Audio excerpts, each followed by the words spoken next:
Alright, we're going to post vacuum. Now, since we've already cleaned these carpets, we're not going to go in two directions. We're going to basically just go in one direction and go pretty good. We're just trying to make sure we get all the edges and stuff and refluff the carpets up. So, here we go.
I'm just looking to see if we got enough trash in the cup to make a second pass. There's very, very little. And it's not fine dirt, it's There's some pet fur in there and carpet. yeah, so I could go a second pass, which I think I'll go the other direction anyway because we're picking stuff up. These are new carpets, and so the big sanitary we use, it has real soft brushes, so it doesn't really tear on the carpet fibers very much. The Dyson has stiffer brushes, and you're going to get a lot of carpet fuzz on a new carpet. Yeah. The lady only lived here like 3 months.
room first, so coming home is open. I hate it.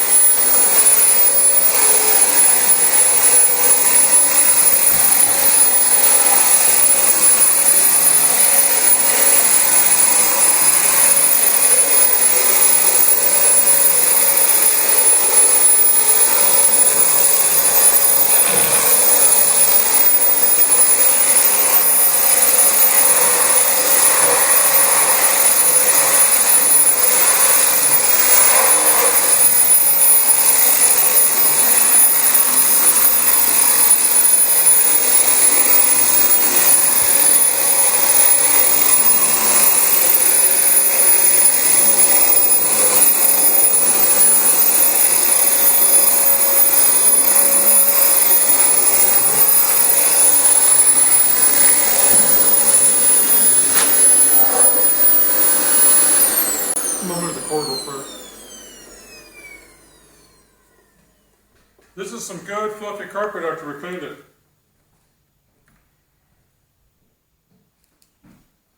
To you people who like to see agitation lines, this will do it.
Let's see if it was worth it. Yeah, we found some stuff. I don't know if it'll show on camera, but it's also. Get the angle right. Now here's the thing: if you're into carpet cleaning, a lot of these guys they'll say that they trust their customers to clean the carpets. Well, here's the thing with that: if you trust your customers to pre-vacuum the carpets before you arrive, if they come along and find that stuff 2 weeks after you left, they're going to resent you, even if they're the ones that vacuumed it, because they're going to think however you clean it, you didn't get the stuff out of the carpets. Well, there's two things to consider. Number one, this is a new carpet, so it's got a lot of junk. When the fibers are still so fresh. Put that back on there, dude. It's hard to snap it with one hand. You're going to get a lot of carpet fuzz. Number two, after a carpet's been cleaned, like the next day is a perfect time to vacuum because the cleaning process loosens up a lot of debris that doesn't get picked up when you clean. And so if you vacuum the next day when the carpets are fully dry, it's your best opportunity to pick up a lot of stuff you're going to miss later because it's going to get tramped back into the... Trusting customers to vacuum the carpets for your arrive, that's a bad practice because at a certain point, once you just rent them your equipment and go set up a coffee shop, and when they're done, they can call you, you can come pick up your carpet cleaning equipment, your vacuums and all that stuff. It's just bad business to do it that way. Well, we're going to rake these carpets up, get them looking nice and fluffy and even again. We're going to do the edges. Yeah, we're going to do the edges off camera. My brother will do the edges off camera, and then we'll show you what the canister looks like with the edges. And there may not be that much in it, but since these are new carpets, there's probably there could be a lot of junk right along the baseboards. We'll do that real quick and show you the final results on that, and then we're going to make a raking video that's separate. So stay tuned, I'll show you the final results from the vacuuming. Okay, I just finished doing the edges. And that's a lot of stuff. I'd be embarrassed if we had pre-vacuumed this, cleaned the carpets, and then the customers vacuumed this a week or two from now that moved in here, and they found out they think someone didn't clean the carpets. That's why you want to vacuum the carpets when you're done if you can, because you get what you missed the first time. And the sanitary is a super great vacuum, but they all miss stuff. Well, the process of cleaning the carpets brings up other things, and a lot of this came from the edges. So the sanitaries are not great edge cleaners. And when you're cleaning with an extractor and everything, they don't 100% get the edges perfect either. No, we have a friend that's on YouTube, and he just bought a CRB. If you could CRB these things first and then vacuum, and you'd get all this on the first shot. You probably wouldn't have to. Yeah, you get a lot more. Yeah, check out Truman Steamers. There's we subscribe to him. You can look through our subscriptions and find it. But yeah, he just got a nice little CRB. It's the same thing that Mark Sager shows all the time. And if you have one of those, the CRB is so aggressive, it'll get a lot of stuff out. You can CRB and then vacuum, and you'd be good. But without a CRB, you can still get the stuff. You just have to vacuum more. And I'm not sure with the CRB, you could maybe skip vacuuming if you have some trays on it. I wouldn't. But you can. But because it's going to leave the fine dust. But this stuff, the CRB would have gone out the first trip out here. So. Okay, and I also want to say too, this Dyson, this DC25, we don't run the post motor filter, which is down in the ball. We don't run that filter anymore, so it only has the filter, the incoming air filtered before it gets to the motor. There's more airflow in this vacuum than they had stock. If you take that filter out, your machine will quit overheating. It'll run cooler and it's a little more powerful.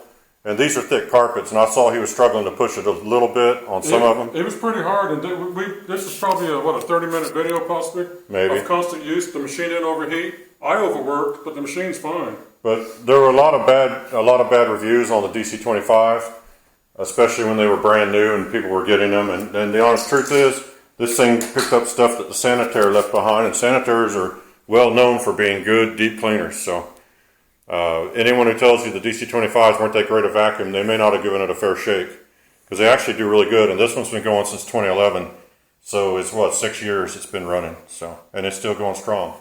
Anyway, that's all for the vacuum video. We have to film a great raking video. That's going to be coming up separately. If you are into grinding room videos and want to see the carpet get raked, you might wait for that one to come out.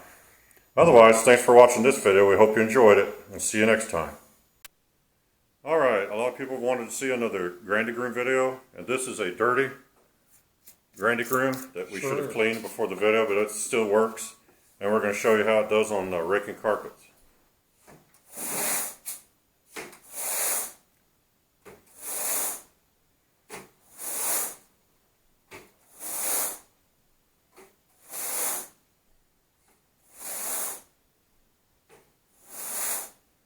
This is is how it does on a dry carpet.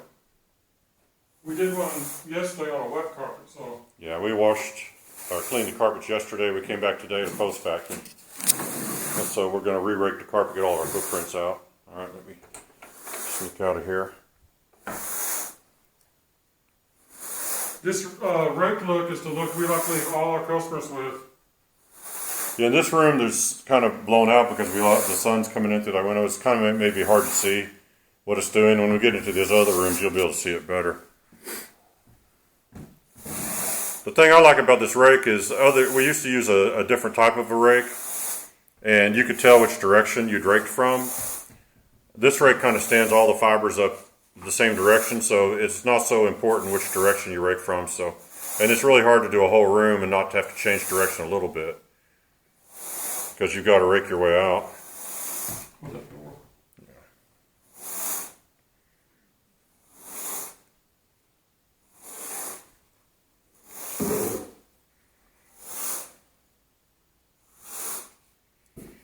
And it doesn't take too long. Yeah, a couple of minutes, and it really makes a difference on how they look. And that door shuts by itself. So. And he already raked the closets. So.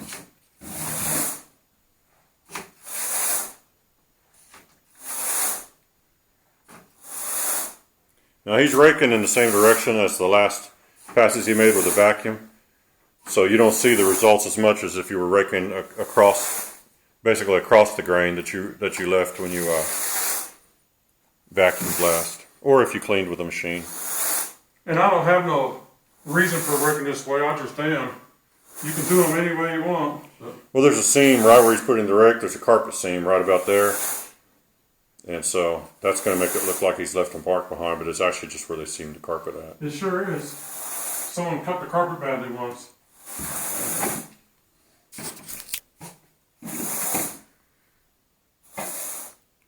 So it does a pretty good job. It makes the carpets look nice and even and clean. So if you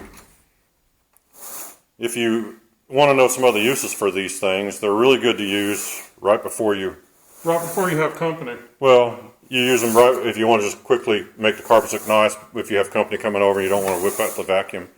But they're also good to use if you want to go over your carpets and push down a little bit and kind of go over the carpets real good before you vacuum, because they help to break loose stuff that's embedded down in the nap of the carpet and into the mat at the bottom.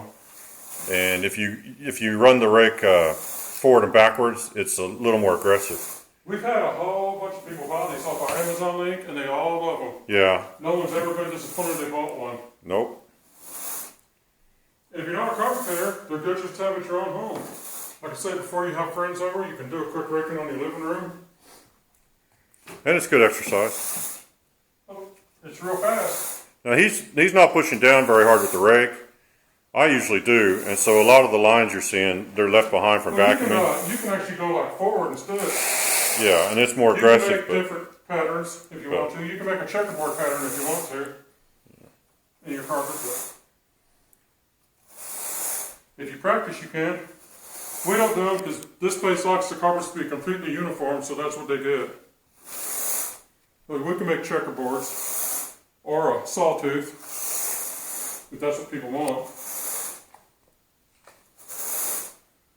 Make sure you overlap a little bit. Yeah, I generally overlap by 50%, and that gets each section of carpet that I go over, it gets raked twice that way. Jay tends to kind of just, line it up with them. To overlap. Yeah. There's no right way. It's however you feel like doing it. Now, up there by the window, you can see the vacuum marks and stuff, and if you push down real hard, you can get rid of those, but it's not that big a deal. No. What we're really doing is just getting all the carpet fibers lined up the same direction, so they're all standing upright. And the carpets are already dry, so they're not gonna change their pattern unless someone comes in and walks on them. And somebody 4 or 5 or 6 hours, these carpet fibers they will direct the way they're supposed to be. We're moving the direction of them a little bit. They'll end up if we come back here tonight at 7 o'clock at night, the carpets will look even better than this because the fibers will direct back to their natural state, and they'll be very uniformed. It'll look super nice. They'll look better than this in a few hours, but this looks good. I'll put a link in the description for the Grandy Groom. You can check out our Amazon link, and they're not very expensive, and they do a great job. And if you have carpets, they're a good tool to have around because you can do so much with them. Yeah, they're only about $30. And they actually, a lot of carpet cleaners use them to do their agitation. If you have a stain in your carpet and you want to spray something on it, you can use the carpet rake to make sure you work it in real good and make sure it's evenly They coated have with another fibers. kind like this. It's just a fine brush, and it's real short, and it'll work too. You can use them for agitation, or we like this one, but they have a brush one. Yeah, and it's good for like glue down carpets and something with a real low nap. But anyway, I hope you enjoyed watching the carpets get raked. It didn't take all that long. There's the rake. Check the description for more information. Until next time, thanks for watching.